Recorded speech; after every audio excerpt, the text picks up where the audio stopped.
Okay, George, you got an agenda? Thank you. Actually, I think I have an agenda. I can get one for you. Okay, let's call the meeting to order. And we do have a forum. Welcome to Greg, Jenny, and George Evans. Super to have you on board.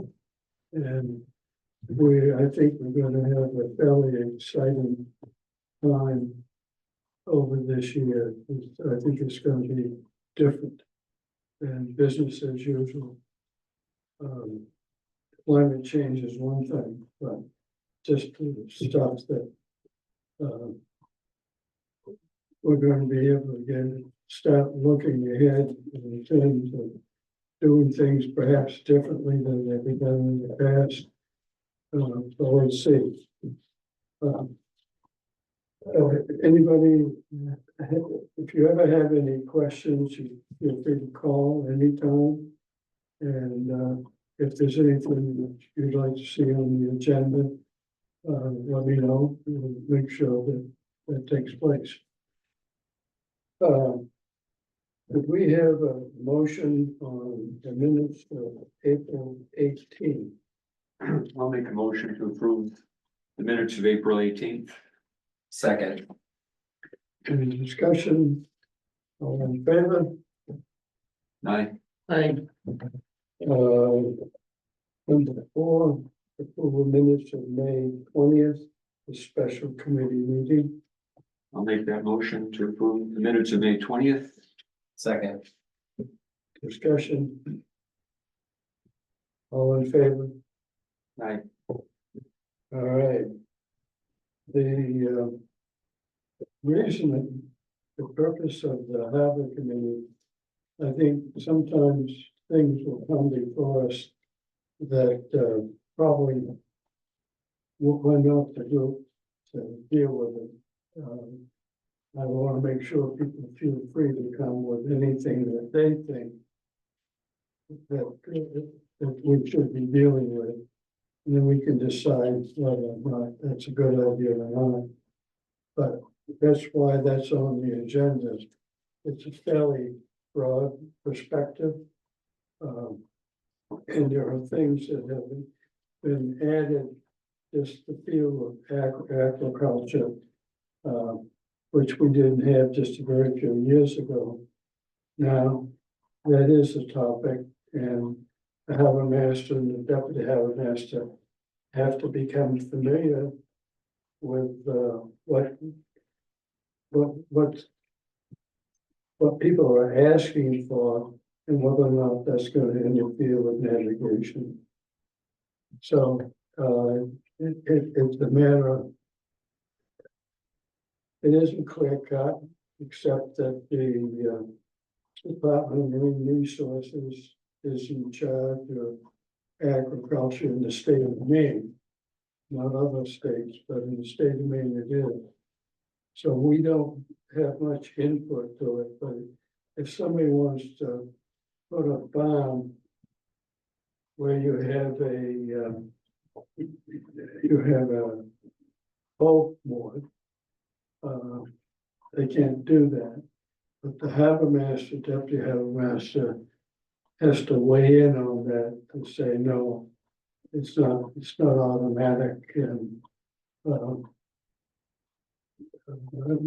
sometimes right now we have, I think, over 30 LPGAs and leases just around Islesboro, which is a lot. And people starting to use up the spots that perhaps weren't in conflict, but now they're gonna have to, it's gonna be tougher and tougher, I think, on decision making, so.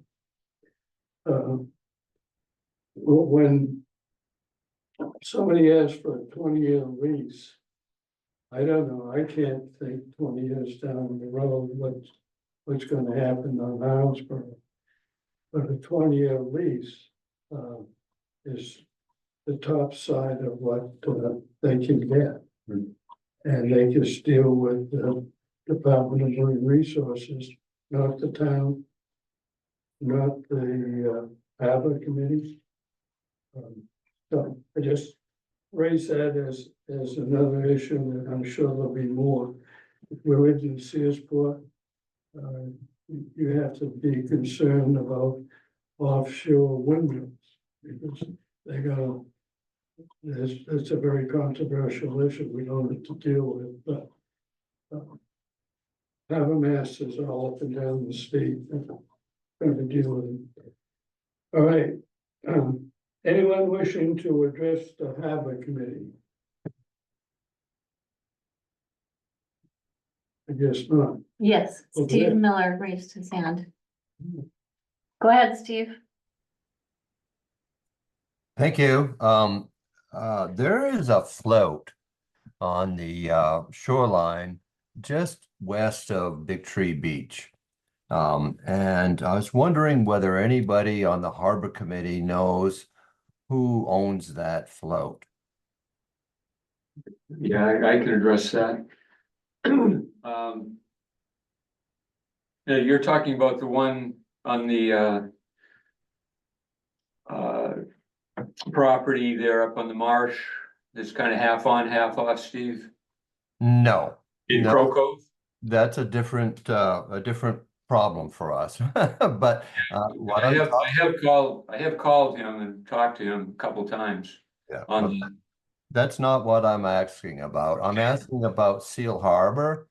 There's a float that's tucked up into a little bit of an inlet on land that is now owned by IIT. A woman named Susan Garland just donated her property. It's considered subdivision lot number 2 in the Big Tree Beach subdivision, with the understanding that we would end up selling it and using the proceeds for conservation purposes.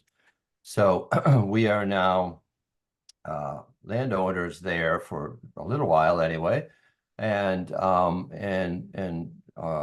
to know how to get rid of that float. So it's that float. It's been tucked up in there now for quite some time. I had been told that it belonged to a certain individual in town, and I contacted them today, and they said that they did not own that float and they didn't know who did. So I'm trying to find out what to do about this float. Do you know anything about that particular float? I can pursue it. I think I know where you mean. You're talking about to the west of the beach, the other side of those ledges where that goes up in there. Exactly. Yep. Yep. I'll pursue that, Steve, and see if I can find out. Okay. Okay. That would be great. I did notice that the harbor ordinance actually prohibits floats from staying on the shoreline within the 2 areas of designation, Seal Harbor and down by the ferry. It says that they shouldn't be there for more than a week. Yeah, that over the years, fishermen have kept floats up in there, but then they pull them out in the summer. I didn't realize that one was still up in there, but I'll find out. Steve, what's the condition of the float? Well, I'm not exactly the best person to try to judge that sort of thing, but I did take some pictures and I looked at it really closely the other day. And I think it's still solid enough to haul out of there, but it's been sitting on the bottom, I don't know how many years, but for quite a few years. And on the western side of that float, which is one of the longer sides, it looks like the bottom stringer it may be broken because some of the slats that go vertically from it up to the decking are pulling away. So there is some question in my mind about that particular side of it and whether or not that the stringers on that side might be broken, but I couldn't really tell. It's the slats are fairly close and I didn't pay closer attention. I got on top of it and the decking is solid enough. Nothing's rotted there. And the other 3 sides look, more or less intact. So that's my very, limited expertise kind of a review of the condition. Yeah, well, we'll see if we can find out who owns it and get it out of there, because it shouldn't be there. Yeah. Well, that would be absolutely great. Thank you. Yeah, thanks for bringing it up, Steve. I guess I can go finish my dinner. Anybody else? Thank you very much. You're welcome. Nobody else raised their hand. Okay. Thank you. Yeah. That was quick. 6 minutes. Harbor Minister, Deputy Harbor Minister's reports. Well, why don't I start Seal and then you do Chris? Sure. Seal Harbor, things been going pretty well. I posted a bunch of notices on boats that didn't have stickers, and most of them have stickers now. There's still a couple that I'm gonna put refreshers on that they'll have their boats dragged up on the shore if they don't put, but for the most part, we've got 33 dinghies down there right now. Last year we had 36 at this time. And I think there's 3 that right now don't have stickers. One of them came in since I posted the others the other day. So we're dealing with that. The life ring disappeared, so I bought a new life ring. I'll be putting that out tomorrow. Rigging that up. I would like to go ahead and do that drone overflight, if it's okay with the harbor committee. I think you should. Okay, so I'll go ahead and get that, because right now is a good time, because we've got the boats out. It's easy to identify where, some really quiet morning, and I can talk to the guy, and I'm sure he'll do it. Wouldn't it be better with any boats out there? No, it's kind of nice having them, because it helps me identify for sure what's there. And then you can see who's not using them more. Yeah, I mean, we can always do an overlay over something and eliminate the boats, you know, for our own things, where we don't have the boats on it. But for the initial thing, we'll go around and get all the names, all the information. It'd be very helpful, I think, just to do it now. And the mornings have been flat, calm, quite a bit. Doing it at high tide, isn't it better? Yeah. 'Cause there's no swing. So- Yeah, it would, you're right. So I'm gonna pursue that then, Okay. both harbors. We had, like I talked to Steve, we had a complaint from IIT about the one in Crow Cove that's half up there, and I've talked to the gentleman twice now. He's assured me he's gonna get it off. He hasn't got it Probably yet. destructed. I don't know if I didn't notice it was there today or not. Well, Steve didn't mention it, so I figured. But what is probably gonna happen, he thought he could repair it, but I think it's iffy, and I told him that to let us know, we'd give him a day or two, but he'd have to make arrangements quick. He could put it beside the ramp. They could bring a little excavator down, get a dump truck, just break it up, haul it out, dispose of it, but couldn't be there long. I told him probably he could do it in a tide if he was all set. He has all the stuff to do that. Yeah, he has all the equipment to do it, so. Anyway, so that's where we're at. You know, I've been talking to him, and hopefully we can get that taken care of. Yeah, that's all I really had. Oh, Gil, I saw somebody the other day standing on the top rail. So I don't know, is Oh, there you a did? sign about swimming? oh yeah, over there? they're not supposed to. Because you know how that thing comes up and it's square like that? Right. Well, they were standing on this rail on this side. I didn't watch them jump off or not, but there were kids over there on that, and I didn't know if there was a sign saying you Oh, can't no, be on. there is a sign, and matter of fact, there used to be a sign initially said, don't dive, no diving. So they argued with me one day when I went down, no, we're not diving, we're jumping. And I raised Cain with them about it. In fact, I talked to the parents and that stopped. So they're So doing it if I again. see anyone down there doing that, I will raise Cain with them. Well, I mean, if I see him, you want me to stop? Oh, I yeah, mean, stop and tell them they cannot do that. Ask them if they can read. Yeah. That was what I did. I pointed a sign and said, you know, you look like you're fairly well educated. Can you read? Yeah. And Did you- Dave, quite a dressing down. Did you add jumping to it? Yeah, I think it says, Yeah, it does say now jumping, I think, Yeah. doesn't it? No jumping or swimming, I can't remember how we worded it. But no, they're definitely not supposed to, Okay. no. Grindle Point.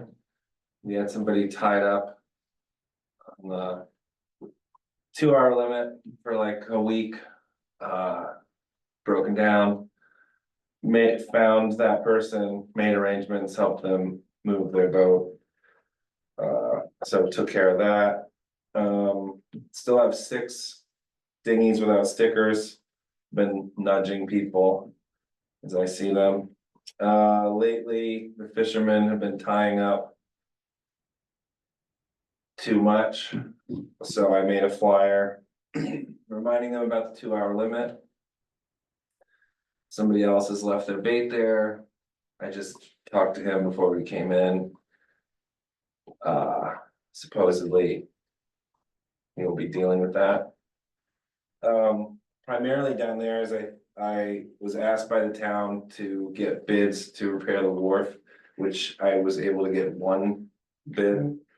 By the time I got back to the town, they were no longer interested in the wharf repair. I don't know, the money went somewhere else, but I brought this picture and there is a need to address that. The pictures of a tire sinking down. Where is that on there? 3/4, 4/4, 4/5 of the way down. Near where we did the repair last time, or Not sure, Back there. towards this way? This is beyond.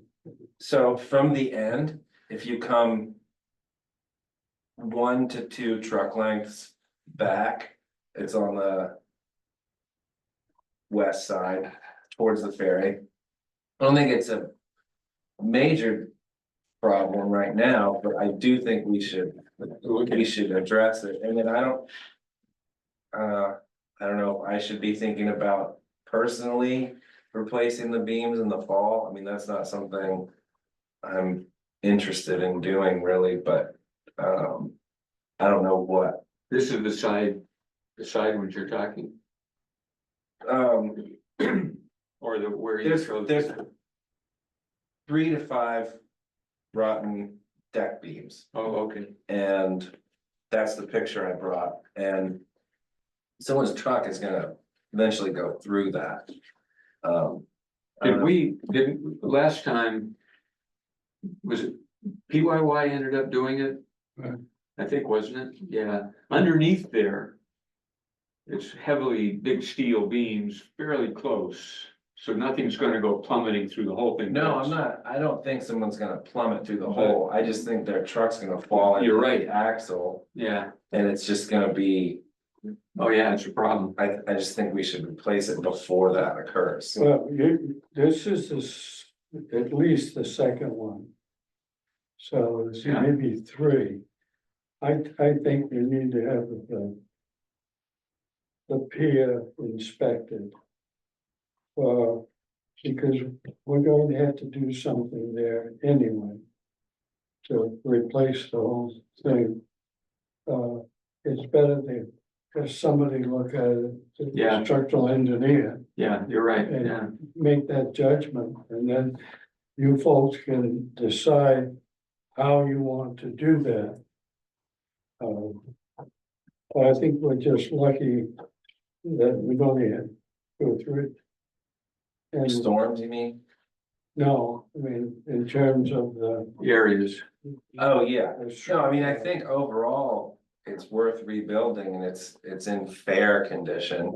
I'm not trying to be alarmist, I just wanted to be on the radar and in particular because I was asked to get a bid and got the bid, and by the time I came back, that it was no longer, They weren't interested.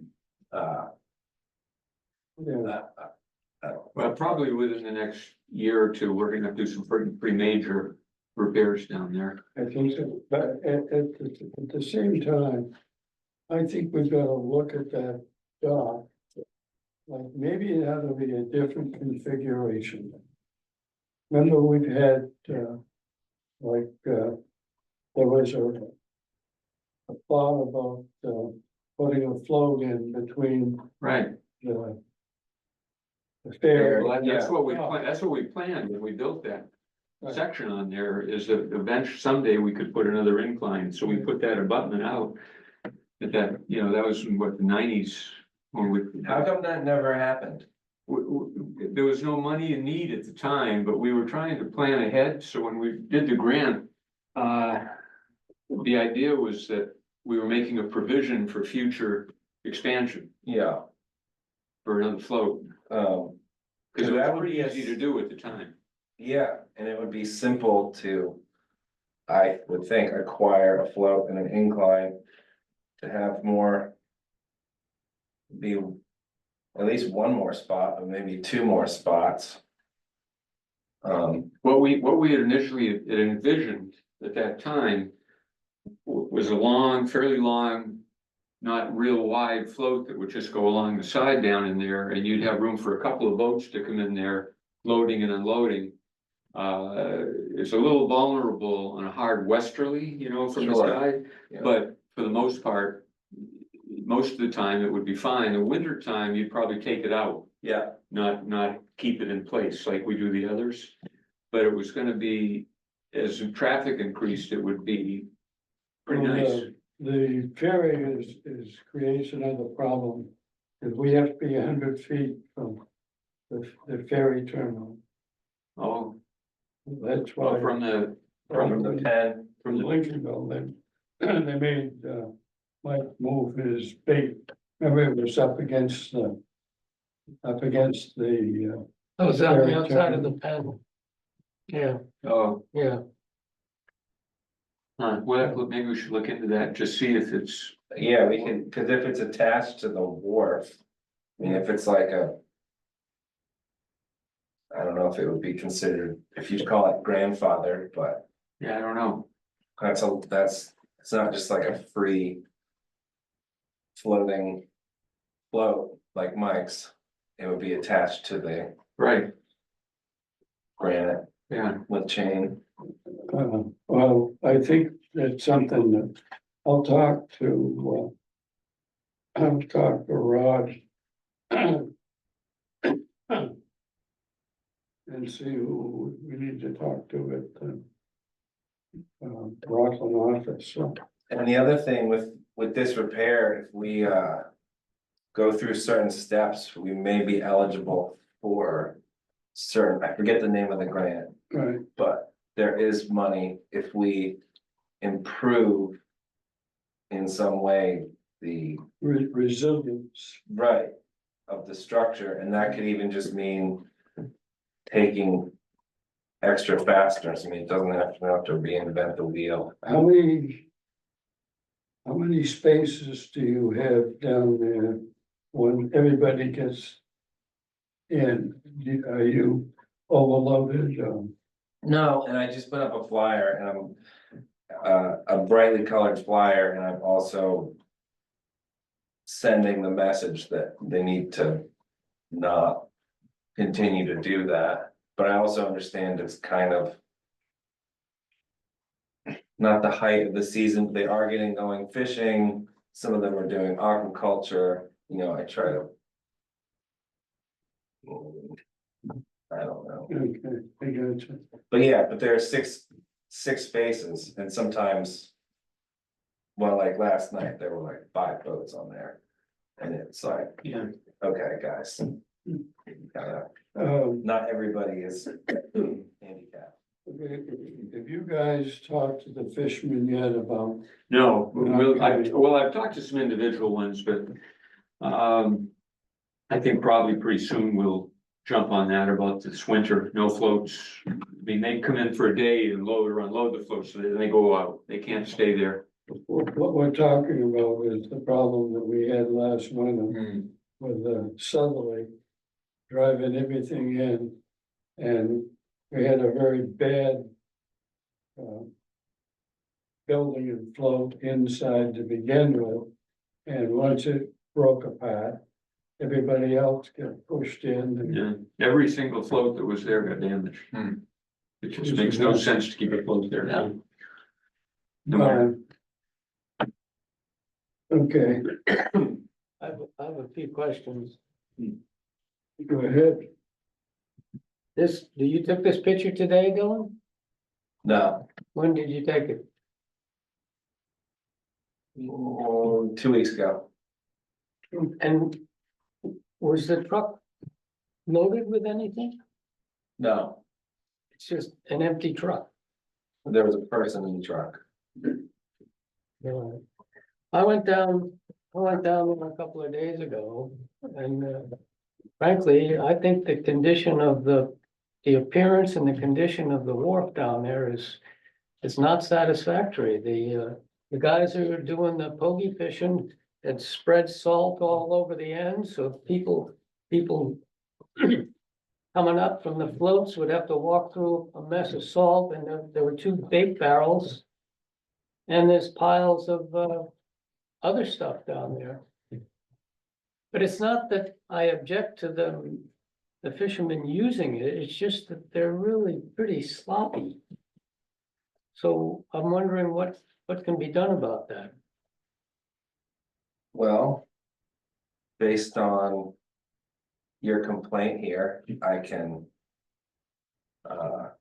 follow up with them to not leave salt. And get their bogeys out of there. I mean, really, that's kind of how I've been operating is. People come to me with an issue and I go and try to find the person and tell them to knock it off. I mean, I don't go down there and look for problems, but I can certainly talk to them. Well, the ordinance deals with that directly. And it says it isn't supposed to happen. And there's a penalty if they don't comply with the directive from the harbor master or deputy. We've had problems before down there. We've had to talk to people in the past and. I had a number of years back, I had one guy go down there. Said, you clean this mess up, insisted, he washed the end of the dock down. Cause he made a pigment, it was, pogies and stunk. When that was rebuilt, when the wharf was rebuilt a number of years ago, when they put the planks in. The planks were tight against each other and now they're filled with gravel at each seam. I don't think that anybody has ever swept off the float. And So, they're not the neatest. and we're growing grass in some places. Well, I do, since I've taken over this about 6 months ago or however long, I have blown off the float with my blower, but that doesn't get the gravel Yeah, from out between the planks. I don't know how you would. A lot of that was from the winter, people would put stuff down there for traction, if it was ice. Well, I think just if a vehicle drives down. Yeah, After winter, it picks up gravel in its tires and it's gonna deposit it on the yeah, pier. it's a tough one. All right. The only other I've seen one other person blow the dock off. And they're not a town employee, they're a boater. If, right now, if there's a 2-hour limit on both places. So we have some fishermen that stay there a lot longer, or somebody that's not in the fishing that recently left it there for a week. Right. Over in Seal Harbor, you have a limited space for boats to come in, actually, because you've got the reserve. Now there's a big boat on that right-hand side that's used for fishing, but it stays there all the time. Well, those guys are coming in the afternoon to sell. but they've been. They've been going out, I mean, I've tried to keep an eye on it, because I've talked to them. It's Ronnie Gland's boat. Oh, that one, okay. Yeah, actually, I walked down today to try to catch him, and he wasn't there. Yeah, you know what, I'll talk to him, because you're right. How about, and I hate to bring this one up around the topic. We have, because we have limited space for boats to come in and go back out.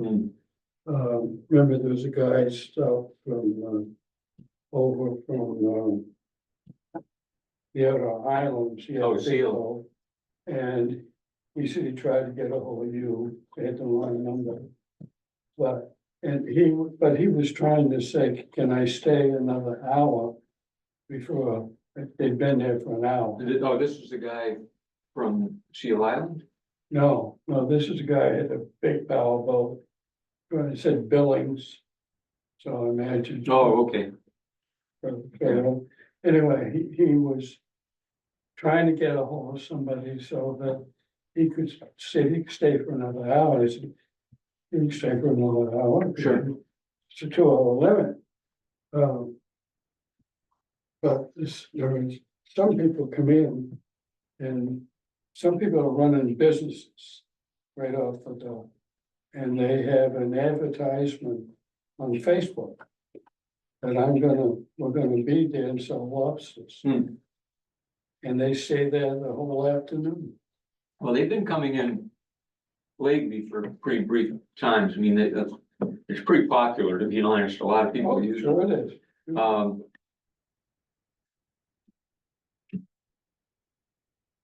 But, for the most part, it hasn't been abused down there too bad.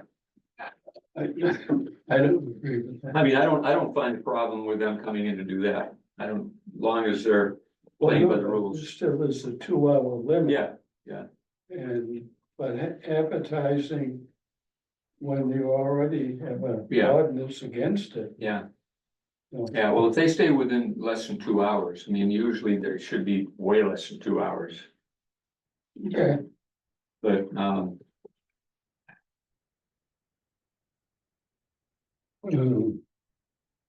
There are some other conditions at the the Seal Harbor Pier that should be addressed, and you probably know more about it than. The ramp, we've tried, that was supposed to be changed this summer, and Josh was supposed to change, and he just hasn't gotten to it. To be honest, I've called and kind of hounded and. They were gonna put the longer ramp there and shift everything out, caulk it, and they just haven't done it. So, well, there are, there are areas in that. In the ramp, need work, yeah. Yeah. But we have another ramp that can go there, that's the frustrating thing. and the other concern I have there is some of the decking on the pier itself is a little bit loose. Yeah.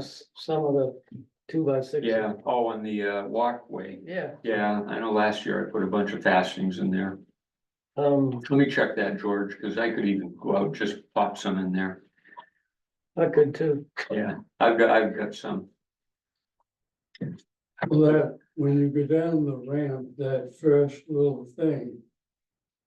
That moves. Yeah, Yeah, it tips, it's always done that, been that way for Well, years. I saw some people came down the other day and they didn't think they were gonna go like this. Oh, And they got very, Hmm. they were near the edge. oh, Oh, they were older people. Hmm. But that's not a good. No, that's not good. That dock we're going to be looking at too.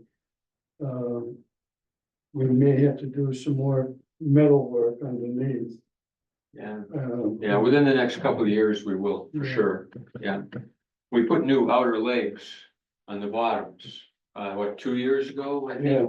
think?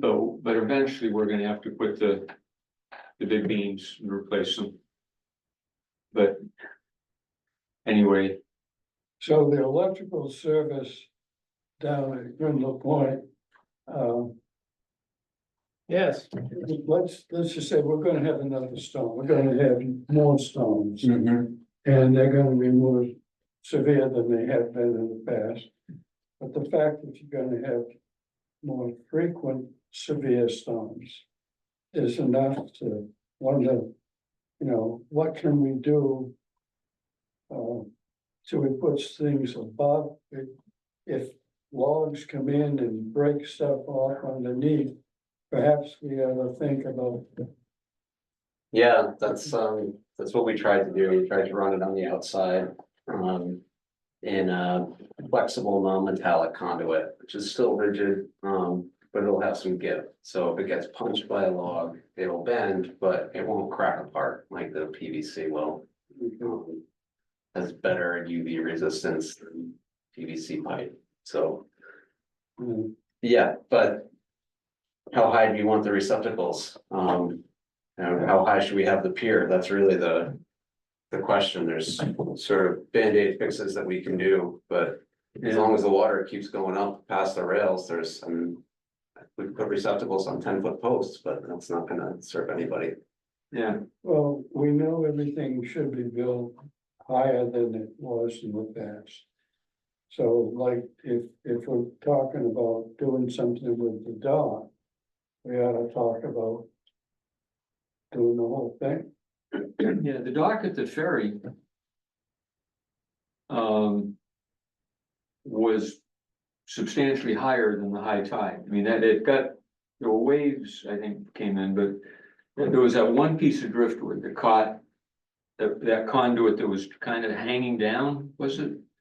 There were numerous very large pieces of driftwood. When Way I up did my under. initial look underneath there, I Yeah. thought, wow, they used a rough hewn tree as support for this. And I thought, wow, maybe the pier's just that old. And then when we actually dug into it, we found, no, that was just a 20-foot, long by 10-12 inch diameter log that got rammed up inside there. Yeah. I don't know how long it's been up there, but Yeah. that was after the first storm that came Right. through. Right. And and there were plenty of other smaller pieces. Yeah, at Seal Harbor, I've got a photograph showing that one.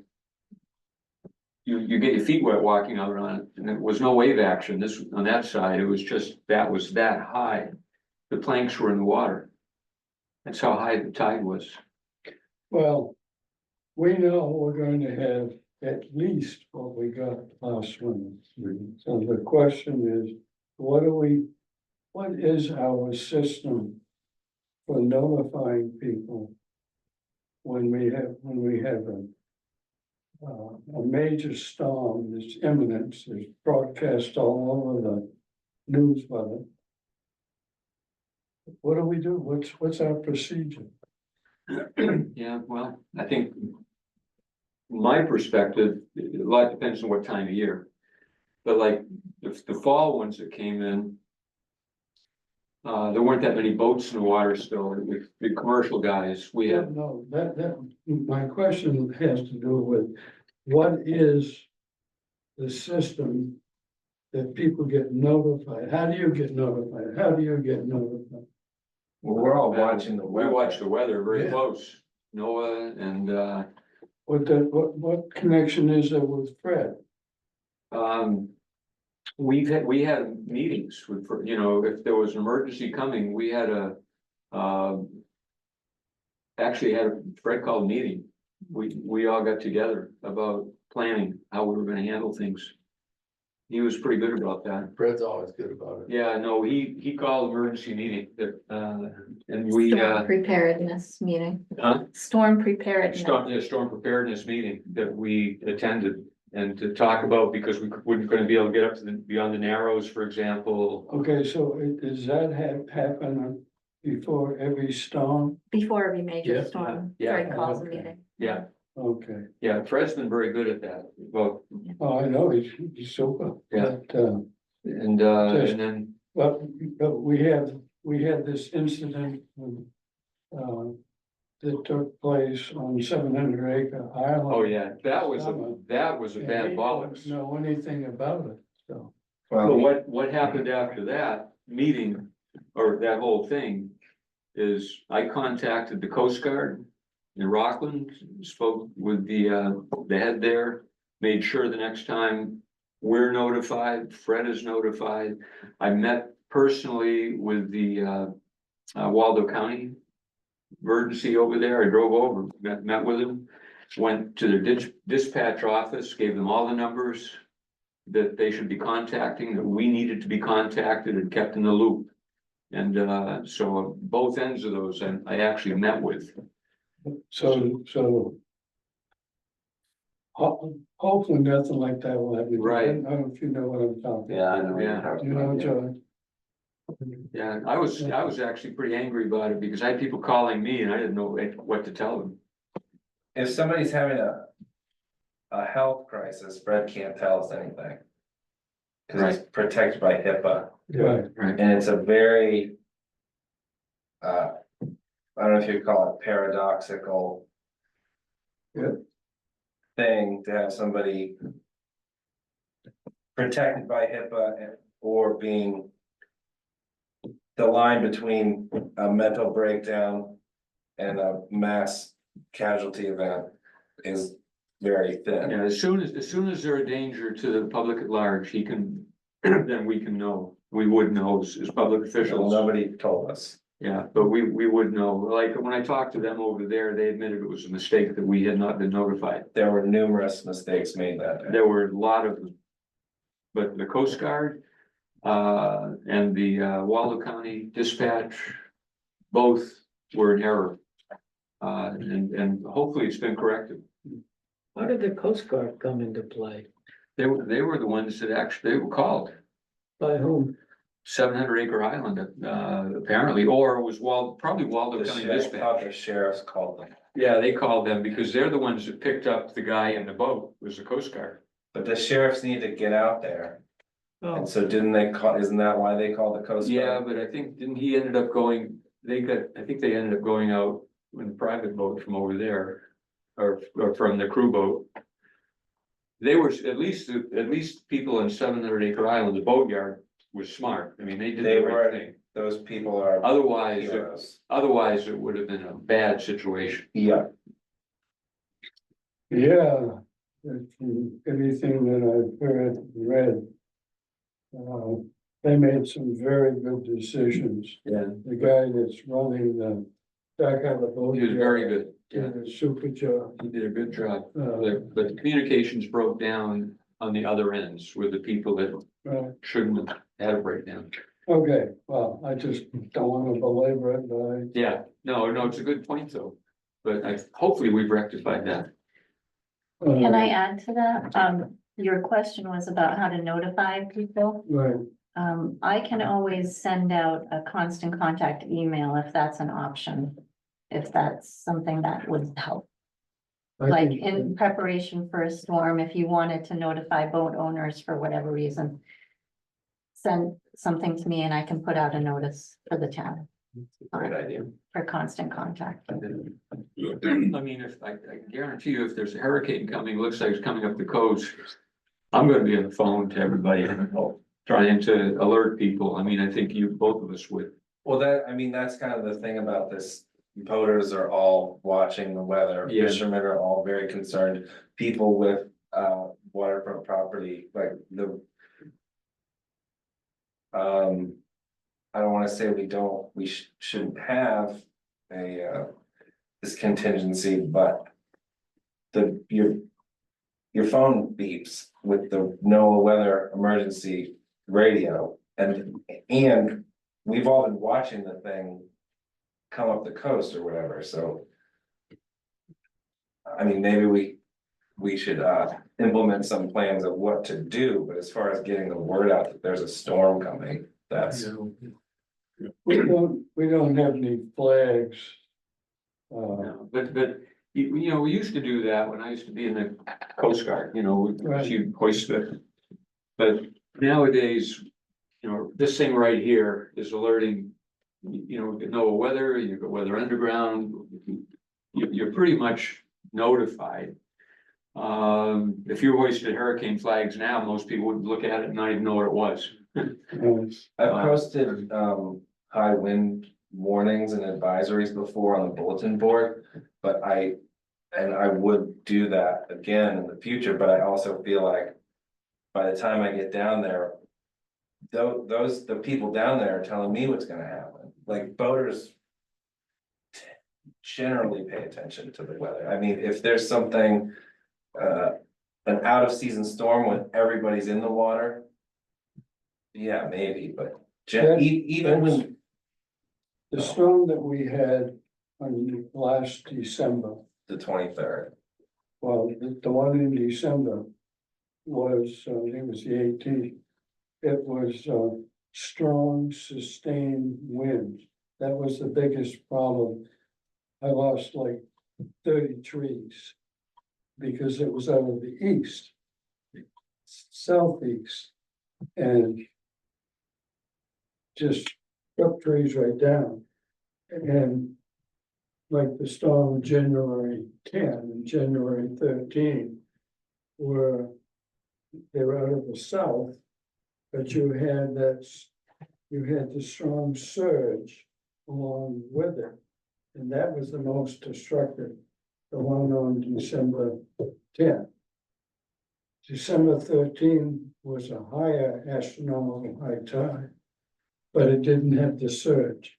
right, It was about a foot higher the second one. That surge seems to be on the Well, the direction, traditionally, it would have been northeasters. right. Now they're south and southeast. That's exactly. Yeah, Winter storms were a northeaster. yeah. Now, southerly. So that's pushing a lot more water up here. Yeah. Well. Okay. This is a handout. I would encourage everybody to read this carefully. If you read this and we abide by, these are the ordinances. This is what drives the harbor committee. And everything is in here. There's nothing that's outside. So it tells you what people are supposed to do. Tells, it explains that if they don't follow the directions from the harbor master or deputy harbor master, there are penalties. And that's where I think we have to go. We've talked for years, encourage people, but you have some people, a limited number of people that don't give it down. That's what the harbor master or anybody says, I'm gonna do what I wanna do. And they have to be held accountable. Because you have a number of fishermen that, they're saying nothing's gonna happen anyway. So, and if you look at the other side, enforcement and penalty, it's very clear that the harbor master, deputy harbor master have the authority, and they're supposed to carry out their responsibility. Fred is willing to sit down with both of you and go through. He has a ticket. And like parking tickets, whatever, but on that same ticket is to have this ordinance that you see. Violation of this ordinance will result in whatever it is, the penalties, I think the minimum penalty is like $100 a day if they don't comply. So I would encourage both of them. so where do we get those? Federal will show you what you have to do. Okay, And this tells you what. Yeah, we you actually to have, do. we do have tickets, we can. okay, Yeah, I have some. I'm happy to take a more. Direct approach and write tickets, but it's been my experience. In this position that we are given a lot to do and very limited resources with which to carry that out. So, Give it a shot. okay, If, see. Nobody likes to tell somebody that they broke the law. They, they're going to be, whatever they did. Either they have a structure that's not supposed to be on the water. Because it's a danger to everybody else around. right, but you hear what I'm saying is that, for example, the town asked me to get bids, which I did, to fix the wharf. And when I came back, the town's nowhere to be found.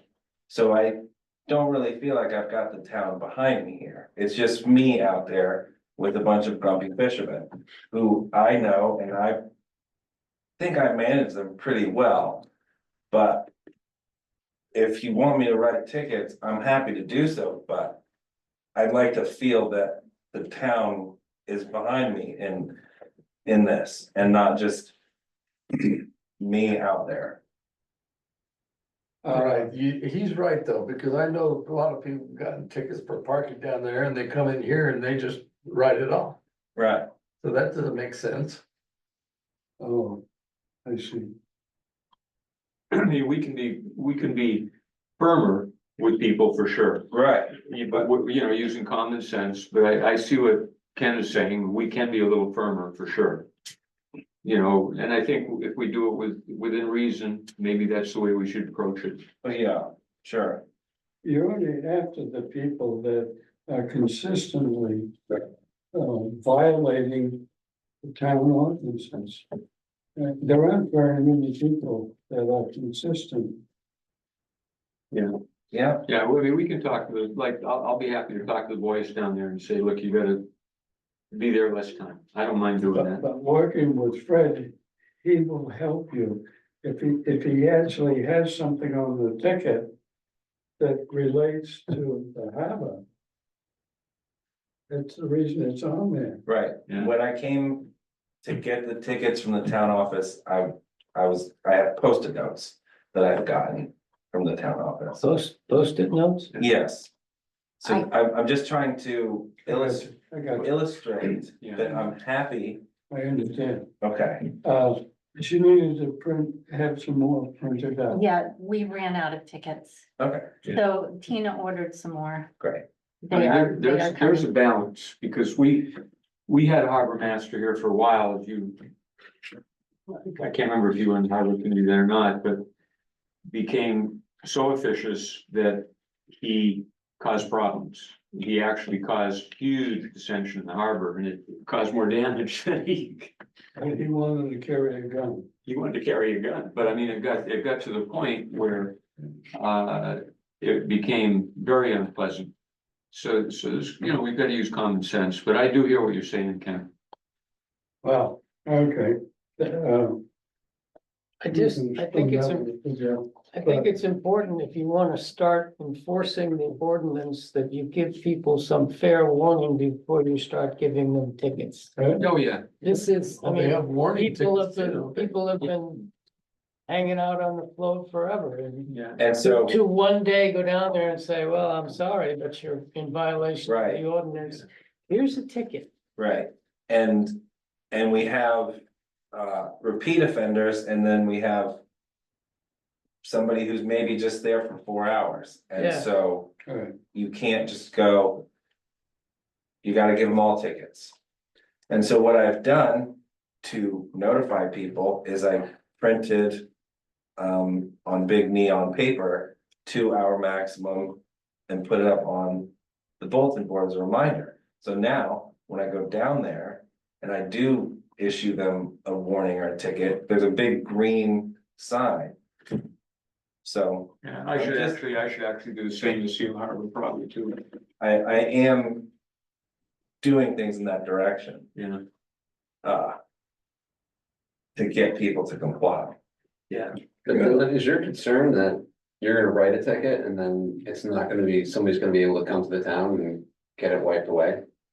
Because that would definitely defeat the purpose of giving out a ticket. I mean, I think if it's a that repeat absolutely offender, I takes think away. if it's a repeat offender, especially if Fred enforces it, they Who makes that Probably decision that they write them on?